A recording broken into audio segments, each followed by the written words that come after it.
Welcome to The Explainer. Today, we're diving into what might just be the most ambitious and controversial global project of our lifetime, China's Belt and Road Initiative. And to really get it, you first have to understand just how enormous this thing is. So let's start with the sheer scale. We're not talking about a regional project here. This thing sweeps across continents, pulling in more than 140 countries. That's what?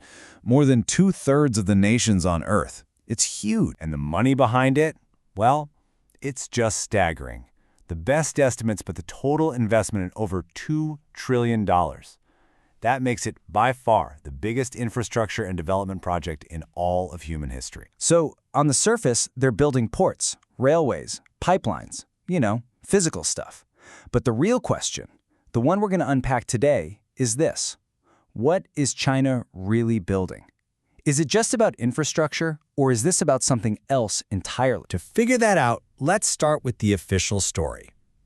What does Beijing say this project is all about? So it was launched back in 2013 by President Xi Jinping. Officially, it's called the Belt and Road Initiative, or BRI.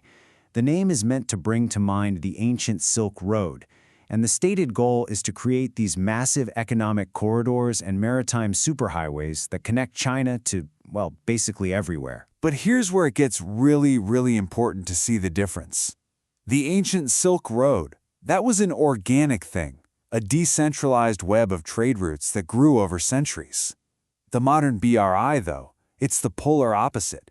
It is a highly centralized, deliberately planned project with Beijing at the absolute center of it all. And that distinction, it's crucial. Which brings us to the blueprint. This is where we look past the romantic idea of silken trade and get into the nitty-gritty of 21st century geopolitics. Yeah, this isn't just about pouring concrete. It's a strategy with a lot of layers. For one, it's about security. Making sure China's goods can bypass tricky naval choke points like the Strait of Malacca. It's also about influence, exporting its own model of state-led development and building up its soft power. And then there's the power dynamics, creating dependency both logistically and financially, and maybe, just maybe, starting to challenge the US dollar by making the yuan a global currency. There's actually a geopolitical theory that helps explain this part of the strategy. It's called the string of pearls. The idea is that China is strategically creating a chain of commercial and potentially military ports and hubs, like pearls on a necklace stretching all the way from the South China Sea to the Middle East, securing its most important shipping lanes. So let's see what this blueprint actually looks like on the ground. We're going to look at a few examples of how China is weaving this global web of ports. Let's start in Europe. Take the port of Piraeus in Greece. A Chinese state-owned company, COSCO, now has majority ownership. They've turned it into China's main gateway into the entire European market. It's a textbook move. Find a key entry point into a huge economic bloc and control. Now, let's jump all the way across the world to South America. In Peru, there's a massive new deepwater port being built at Chancay. This basically creates a direct shipping shortcut from South America to Asia. It's a huge deal because it plants a major Chinese logistical hub right in what's historically been considered America's backyard. And finally, Gwadar in Pakistan. You could argue this is the crown jewel of that whole string of pearls theory. It connects a gigantic land corridor running from western China straight to the Indian Ocean. This gives Beijing a massive strategic anchor in one of the busiest, most critical maritime zones on the planet. But all this expansion, it's not exactly going smoothly everywhere. For a lot of the partner nations, the price of doing business with the BRI is turning out to be incredibly high. And look, you don't have to take my word for it. Just listen to the late president of Tanzania, John Magufuli.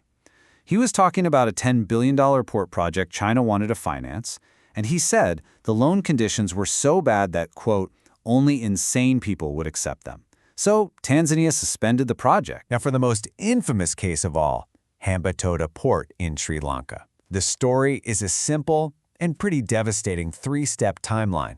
Step 1, China lends Sri Lanka $1.4 billion to build the port. Step 2, and you might see this coming, Sri Lanka can't pay back the massive loan. So Step 3, in 2017, Sri Lanka is forced to hand over control of the port and thousands of acres of land around it to a Chinese company on a 99-year lease. This is the poster child for what critics call debt trap diplomacy. And remember that crown jewel port in Gwadar, Pakistan? Well, the reality on the ground isn't quite living up to the promise. They promised a bustling hub, but the reality is maybe one ship 3 or 4 times a month. They promised modern facilities, but the reality is chronic water and power shortages. That brand new $250 million international airport? It's finished, but it's not even active. And instead of an economic boom, the area has seen separatist attacks and a lot of local unrest. Even in Europe, at the Piraeus port, it's not all smooth sailing. The project's been hit with a ton of problems. There have been major labor strikes over unsafe working conditions, especially after a worker died in 2021. Environmental groups are worried about damage from port expansion, and get this, archaeologists actually blocked a massive expansion plan to protect ancient ruins. And all of this is happening while that Chinese state-owned firm, COSCO, has tightened its grip to a 67% ownership stake. Okay, so when you step back and look at all the pieces, the incredible ambition, the smart strategy, the web of ports, and all the problems, what does it all add up to? Is China actually redrawing the map of the world? Here's the main takeaway. The Belt and Road Initiative, it's more than just a bunch of construction projects. It really is a conscious attempt to build a whole new architecture for global power. And that architecture is built on 3 pillars: the hard power of infrastructure, the invisible power of data, and the quiet power of debt. So what we're seeing is a methodical attempt by China to build a different kind of world order. One port, one railway, one loan at a time.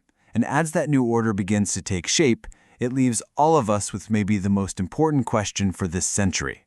Who gets to set the rules? Thanks for joining us on The Explainer.